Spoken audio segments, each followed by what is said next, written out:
Day 4 of a reading from The Blind Woodsman. Okay, you want to All right. blindly choose a page? Yes. Call it a blind taste test. Okay. All right. This is chapter 7, I See You, and it's from my perspective. Mm-hmm. Okay. John and I moved in together in 2013, about a year after we met. A good friend of mine told me the house next to hers was available for rent.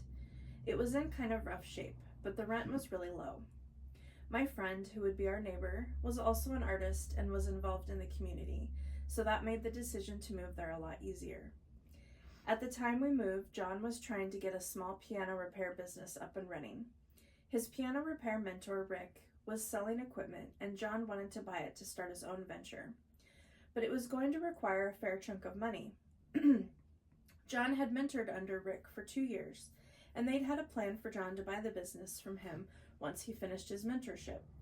I got to work raising funds for John so he could purchase the piano repair equipment he needed to start his business.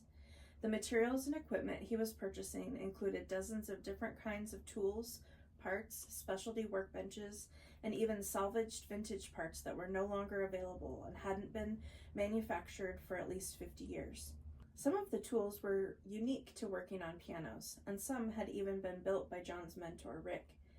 There was a set of jigs Rick built to make it easier for blind people to install new hammers on grand pianos.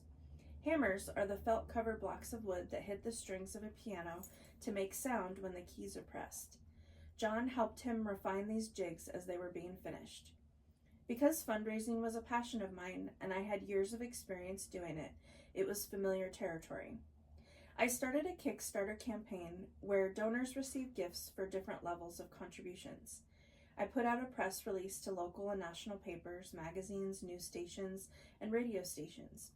I started posting regularly on Facebook, which was the only social, and that's it so far. All right, see you tomorrow. All right, see you tomorrow.